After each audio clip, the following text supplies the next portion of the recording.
हम लोग current electricity chapter continue कर रहे थे, तो उससे ही आगे बढ़ाते हैं। In the last class, we were discussing about Ohm's law. Equation of Ohm's law can be written as V is equal to IR. V is potential difference, I is current, and R is resistance. Now we can see another form of Ohm's law, which is called microscopic Ohm's law.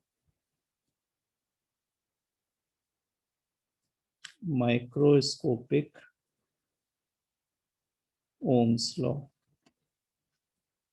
इसको देखते हैं क्या है ये। देखो, ये conductor है, इसका कुछ लेंथ होगा और cross section area.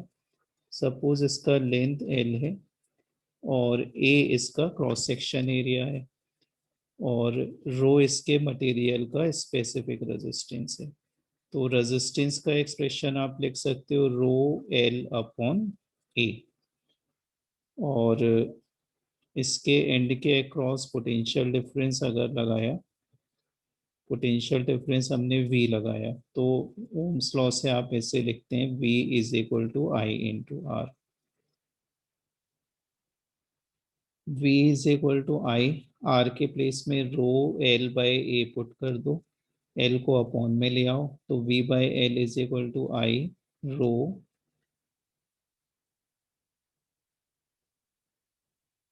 Upon E।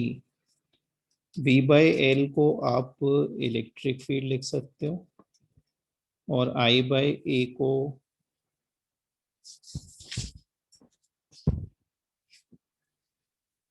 I bye ए को अपन करेंट डेंसिटी लिख सकते हैं J,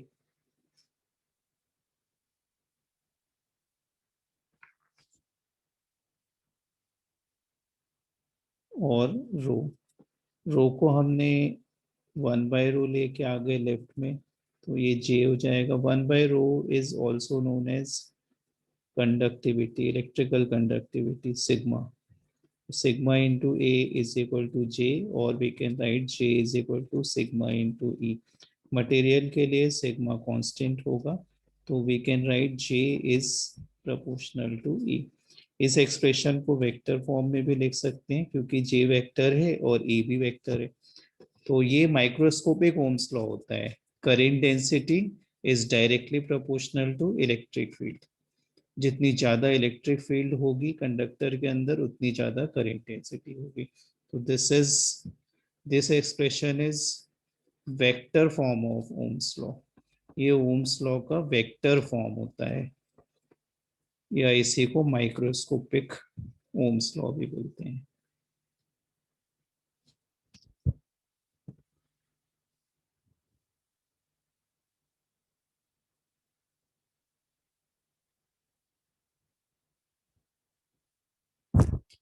अब हम देखेंगे effect of temperature on resistance.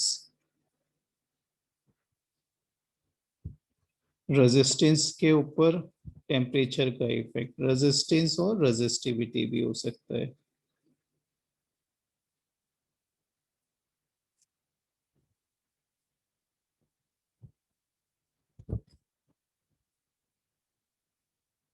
Temperature का इफेक्ट देखने के लिए एक फिजिकल क्वांटिटी यूज होती है, उसको हम कहते हैं टेम्परेचर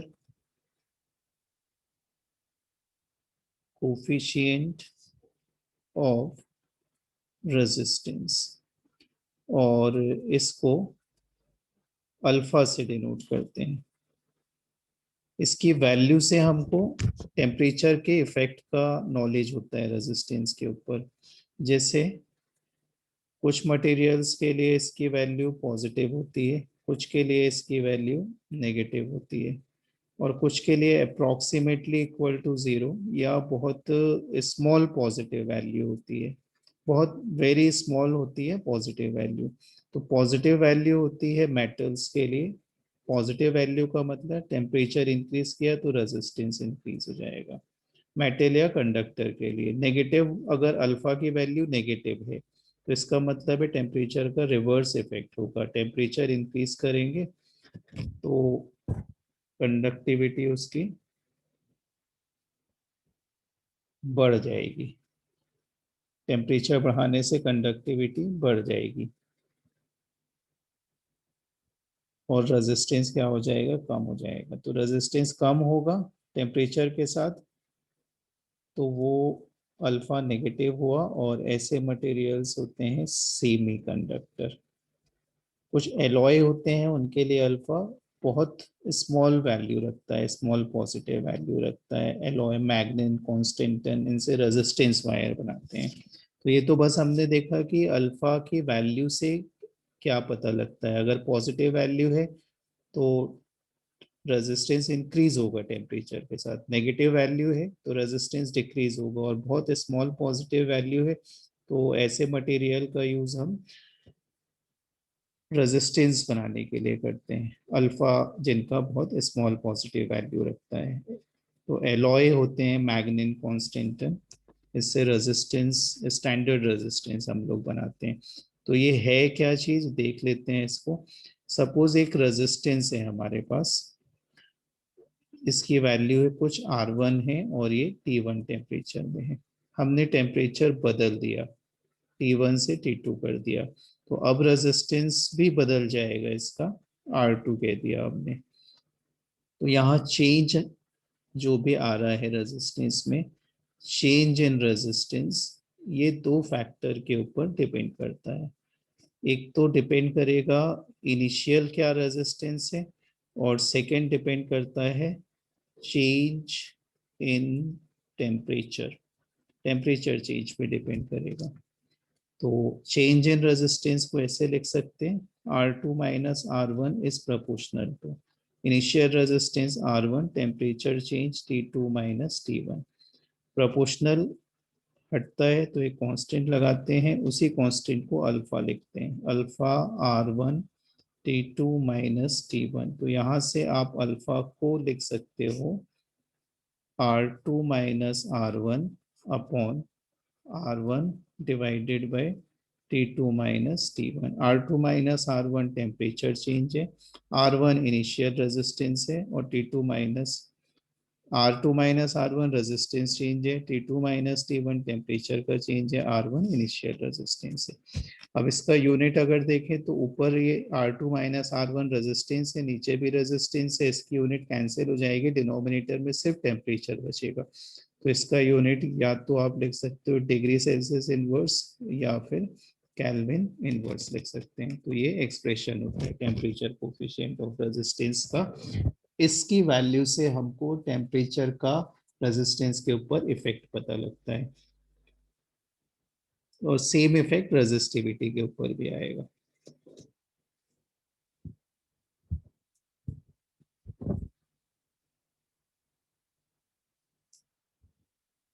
एक टर्म और समझ लें, सुपर कंडक्टिविटी। कुछ ऐसे कंडक्टर्स होते हैं, मेटल्स होते हैं, जिनका टेम्परेचर कम करते जाएं अगर, तो उनका रेजिस्टेंस और रेजिस्टिविटी दोनों कम होती चली जाती है। जनरली ऐसा होता भी है कि मेटल्स के रेजिस्टेंस टेम्परेचर के साथ इंक्रीज होंगे, मतलब टेम्परेचर इंक्रीज करने पर रेजिस्टेंस इंक्रीज होगा, टेम्परेचर डिक्रीज करने पर रेजिस्टेंस और रेजिस्टिविटी डिक्रीज होगी। और अगर आप कंटिन्यूअसली कम करते चले जाओ टेम्परेचर को, तो कभी कभी ऐसी कंडीशन आती है कि रेजिस्टेंस या रेजिस्टिविटी एकदम से खत्म हो जाती है, जीरो हो जाती है। आप टेम्परेचर कम कर रहे हो, रेजिस्टेंस कम हो रहा है, कम हो रहा है, किसी एक पर्टिकुलर टेम्परेचर पे रेजिस्टेंस एकदम से जीरो हो जाता है। तो उस टेम्परेचर को हम क्रिटिकल टेम्परेचर बोलते हैं, टीसी से डिनोट करते हैं। टीसी क्या है, यहाँ पे क्रिटिकल टेम्परेचर होगा। और जो मटेरियल होता है, उस मटेरियल को हम उस टेम्परेचर पर सुपर कंडक्टर बोल देते हैं। इस पूरी प्रोसेस को सुपर कंडक्टिविटी बोलते हैं। फॉर एग्जांपल जो मरकरी होता है Hg, 4.2 केल्विन पर सुपर कंडक्टर बन जाता है। मतलब इस टेम्परेचर पे इसकी रेजिस्टिविटी जीरो हो जाती है, खत्म हो जाती है। तो this is termed as super conductivity.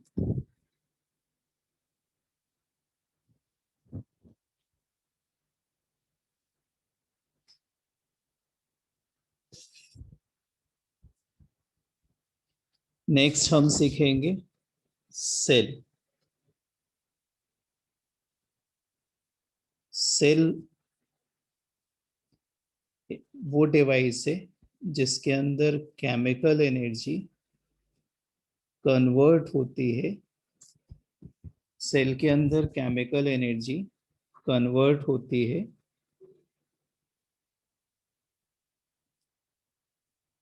Electrical energy में। या हम बोल सकते हैं सेल जो है this is a source of potential difference. ये पोटेंशियल डिफरेंस प्रोवाइड करने का सोर्स होता है। Cell is a source of potential difference. Cell का नोटेशन ऐसा रहता है, ये एक पॉजिटिव नेगेटिव टर्मिनल बनाया, इसके साथ में एक स्मॉल रेजिस्टेंस बना देते हैं। यहाँ ई लिखेंगे और इसको आर लिख देते हैं। ये सेल का नोटेशन होता है। ई ईएमएफ होगा और जो स्मॉल आर है ये इंटरनल रेजिस्टेंस होगा। ई ईएमएफ है और स्मॉल आर को हम बोलते हैं सेल का इंटरनल रेजिस्टेंस। ये सेल के अंदर इलेक्ट्रोलाइट के सॉल्यूशन का रेजिस्टेंस होता है, इंटरनल रेजिस्टेंस। दो टर्म यहाँ पे हमें जाननी चाहिए सेल के लिए। एक टर्म तो होती है ईएमएफ और एक टर्म होती है पोटेंशियल डिफरेंस। अगर आप सेल लें और इसके टर्मिनल्स को किसी भी एक्सटर्नल सर्किट से नहीं कनेक्ट करें, तब इसका जो पोटेंशियल डिफरेंस आएगा उसी को ईएमएफ बोलते हैं। और अगर आप सेल को किसी एक्सटर्नल सर्किट से या एक्सटर्नल रेजिस्टेंस से कनेक्ट कर देंगे, तब सेल का जो सेल के दोनों टर्मिनल्स के बीच का जो पोटेंशियल डिफरेंस आएगा, यहाँ पे देखो ये ए पॉइंट लिया, ये बी पॉइंट लिया, पोटेंशियल डिफरेंस मतलब ए और बी के बीच का पोटेंशियल डिफरेंस यहाँ ई मिल रहा है। अब ये ए पॉइंट है और ये बी पॉइंट है। अब सेल सर्किट में करंट फ्लो कर रहा है, तो अब यहाँ पे जो पोटेंशियल डिफरेंस मिलेगा जब सेल करंट प्रोवाइड कर रहा होगा सर्किट में, तब ए और बी पॉइंट के बीच का जो पोटेंशियल डिफरेंस होगा उसको टर्मिनल वोल्टेज बोलते हैं। तो ईएमएफ भी पोटेंशियल डिफरेंस है और जो टर्मिनल वोल्टेज है ये भी पोटेंशियल डिफरेंस ही होता है। लेकिन ईएमएफ ओपन सर्किट में पोटेंशियल डिफरेंस है सेल के टर्मिनल का, और टर्मिनल वोल्टेज वी जो रहता है ये क्लोज्ड सर्किट में सेल के दोनों टर्मिनल्स के बीच का पोटेंशियल डिफरेंस होता है। वी और ए में ये रिलेशन होता है, V is equal to E minus I R. बहुत इंपॉर्टेंट रिलेशन है ये। इसको सेल इक्वेशन भी बोलते हैं। अगर एक सेल वर्क कर रहा है सर्किट में, डिस्चार्ज हो रहा है, तब उसकी इक्वेशन ये होती है। और अगर इसी इक्वेशन को सेल की चार्जिंग स्टेट के लिए लिखना है, सेल अगर चार्ज हो रहा है, तब V is equal to E plus I R हो जाएगा। तो एक है V is equal to E minus I R और एक इक्वेशन है V is equal to E plus I R. तो ये सेल के लिए मैंने मेन पॉइंट्स कुछ रिपीट करे हैं यहाँ पर। सेल का जो इंटरनल रेजिस्टेंस होता है इसका एक्सप्रेशन होता है small R is equal to E by V minus one और into capital R. Small R is equal to E by V minus one into capital R. तो these are the main points about the cell. Cell वो device है जिसके अंदर chemical energy electrical energy में convert होती है। ये potential difference provide करने का सोर्स होता है। इसका नोटेशन बनाया हमने। ये एक सेल है जिसका ईएमएफ ई और इंटरनल रेजिस्टेंस आर है। सेल अगर कोई करंट सप्लाई नहीं कर रहा है एक्सटर्नल सर्किट में, तब उसके दोनों टर्मिनल्स के पोटेंशियल डिफरेंस को ईएमएफ बोलते हैं। सेल करंट सप्लाई कर रहा है तब पोटेंशियल डिफरेंस जो मिलेगा उसको टर्मिनल वोल्टेज बोलते हैं। सेल इक्वेशन डिस्चार्जिंग स्टेट में लिखना है, मतलब सेल डिस्चार्ज हो रहा है, वर्क कर रहा है, करंट फ्लो करवा रहा है सर्किट में, तो V is equal to E minus I R.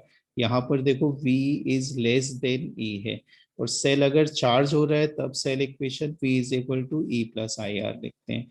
और सेल के लिए इंटरनल रेजिस्टेंस का expression R is equal to E by V minus one into R होता है। देखो ये जो सेल इक्वेशन है डिस्चार्जिंग स्टेट की, इसको V is equal to E minus I R लिखते हैं।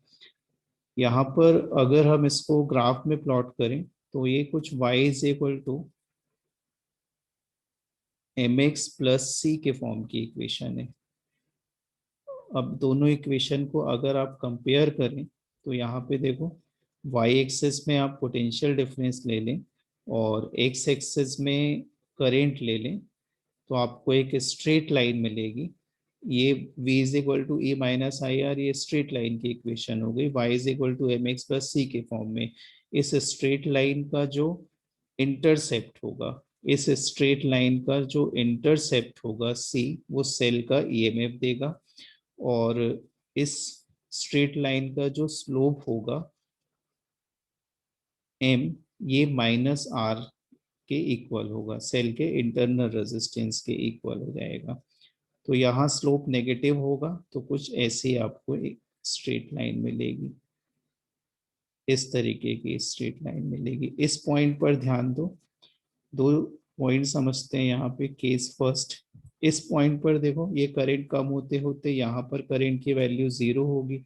तो अगर आई जीरो हो जाए तो सेल इक्वेशन में आई की वैल्यू जीरो रखो तो V इज इक्वल टू ई आ जाएगा। मतलब जब करंट नहीं फ्लो हो रहा होता है तो पोटेंशियल डिफरेंस ईएमएफ दे देता है। अब देखो यहाँ पर ये करंट बढ़ता जा रहा है, बढ़ता जा रहा है, बढ़ता जा रहा है। इस पॉइंट पर आई की वैल्यू मैक्सिमम हो गई, करंट इस पॉइंट पर मैक्सिमम हो गया, और वी की वैल्यू, वी यहाँ पर कितना हो जाएगा, जीरो। तो इसी सेल इक्वेशन में v को आप जीरो रख दें, ये e मिल गया, माइनस करंट i क्या हो जाएगा, मैक्सिमम इंटू आर, और इधर से i मैक्सिमम मिलेगा आपको e बाय आर, या r मिलेगा e अपॉन आई मैक्सिमम।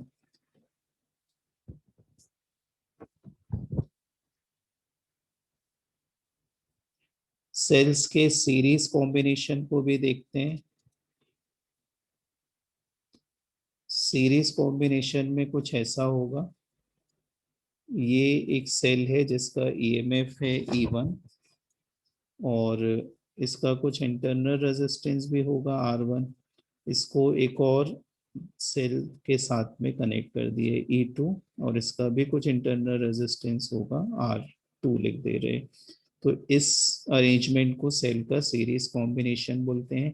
पहले देखो प्लस माइनस है, दूसरे सेल में भी प्लस माइनस, तो ये राइट कनेक्शन होता है। तो यहाँ पर जो नेट ईएमएफ मिलेगा इस केस में, ये E1 प्लस E2 हो जाएगा। अगर किसी एक सेल का टर्मिनल रिवर्स कर दें तो टोटल ईएमएफ दोनों का डिफरेंस हो जाएगा, E1 और E2 का। और जो नेट इंटरनल रेजिस्टेंस होगा वो E1 minus, sorry, net internal resistance R1 plus R2 हो जाएगा। और पैरेलल कॉम्बिनेशन में कुछ ऐसे कनेक्ट करेंगे। ये सेल है, इसका ईएमएफ E1 और इंटरनल रेजिस्टेंस R1 है। एक और सेल लिया अपन ने, और इसका EMF E2, internal resistance R2 है, और ऐसे कनेक्ट कर दिए। तो ये सेल का पैरेलल कॉम्बिनेशन है। ई नेट यहाँ पर आता है E1R2 plus E2R1 upon R1 plus R2,